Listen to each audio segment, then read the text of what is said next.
इस वीडियो में हम जानेंगे किस तरह एक मल्टीनेशनल कंपनी अपने बिजनेस को प्रोडक्शन को स्प्रेड करती है, प्रोडक्शन को बढ़ाती है।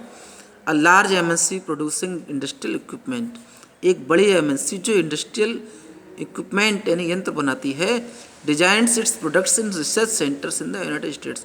तो यूएसए के रिसर्च सेंटर में अपने प्रोडक्ट का डिजाइन करती है वो। And then has the components manufactured in China, और उसके कंपोनेंट्स चाइना में मैन्युफैक्चर होते हैं। These are then shift to Mexico, और उसके बाद ये सब मैक्सिको और ईस्टर्न यूरोप में शिफ्ट किए जाते हैं, यानी कि भेजे जाते हैं। Where the products are assembled, अब इन जगहों पर उन प्रोडक्ट को इकट्ठा किया जाता है। And the finished products are sold all over the world, और फाइनली फिनिश्ड प्रोडक्ट्स पूरे वर्ल्ड में बेचे जाते हैं। Meanwhile the company's customer care is carried out through call centres located in India, और इसके साथ साथ कंपनी का जो कस्टमर केयर सेंटर है जो इंडिया में है, ये भी अपना वर्क करता है। अब कॉल सेंटर्स जो कस्टमर केयर सेंटर्स हैं, ये बंगलौर का कस्टमर केयर सेंटर का सीन है। अब कंपनी देखिए वो कहाँ की है, एमएनसी, ठीक है। इसके यूएसए में सारे सेंटर्स हैं, और मैक्सिको ईस्टर्न यूरोप में कहीं कलेक्ट होता है मटेरियल्स, और वर्ल्ड के सभी देशों में बेचा जाता है। इंडिया में क्यों है कॉल सेंटर? सिर्फ इसलिए कि बिजनेस को बढ़ाने के लिए। अब इस साइड में देखिए एमएनसी का वर्क क्या हुआ। Close to the market, MNCs market की क्लोज होती हैं। स्किल्ड एंड अनस्किल्ड लेबर चाहिए, गवर्नमेंट पॉलिसीज भी फॉलो करते हैं, प्रोडक्शन के लिए फैक्ट्रीज एंड ऑफिस बनाते हैं वो। अब इन्वेस्टमेंट में लैंड, बिल्डिंग, मशीन्स और अदर इनपुट्स इन्वेस्ट किए जाते हैं। In the last example, MNC is not only selling its finished products globally but more important, तो एमएनसी ग्लोबली अपने फिनिश्ड प्रोडक्ट को सेल नहीं कर रही है, पर इससे इम्पोर्टेंट क्या है, the goods and services are produced globally.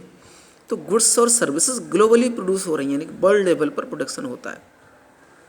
As a result production is organised in increasingly complex ways, तो क्या है, इस तरह प्रोडक्शन एक कॉम्प्लेक्स तरीके से ऑर्गेनाइज किया जा रहा है। The production process is divided into small parts, production process को कुछ पार्ट्स में डिवाइड किया जाता है। And spread out across the globe, पूरे ग्लोब में इसका प्रोसेस स्प्रेड हो जाता है। In the above example, China provides the advantage of being a cheap manufacturing location. तो इस एग्जाम्पल हमने क्या देखा कि China cheap manufacturing location provide करा रहा है, यानी सस्ती मैन्युफैक्चरिंग हो जाती है वहाँ। Mexico and Eastern Europe are useful, अब मैक्सिको और ईस्टर्न यूरोप यूजफुल क्यों है, वहाँ पर क्यों माल इकट्ठा होता है ये, their closeness to the markets in the US and Europe, क्योंकि यूएस और यूरोप में से उनका मार्केट क्लोज है।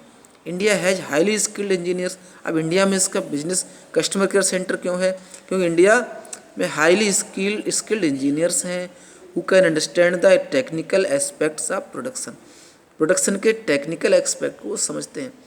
It also has educated English speaking youth, तो इंडिया के पास एजुकेटेड इंग्लिश स्पीकिंग पर्सनस भी हैं who can provide customer care services, जो अच्छी कस्टमर केयर सर्विस प्रोवाइड कराते हैं। And all this probably can mean 50-60% cost savings of the MNC, तो simply है कि इससे एमएनसी की 50-60% कॉस्ट कम हो जाती है। The advantage of spreading out production across the borders to the multinationals can be truly immense. Advantage of spreading out production across the borders, तो borders के पार यानी कि दूसरे देशों में प्रोडक्शन को विस्तार करना, इसका एडवांटेज क्या होगा, multinationals can be truly immense, ये मल्टीनेशनल कंपनीज के लिए वास्तव में बहुत बड़ा होता है।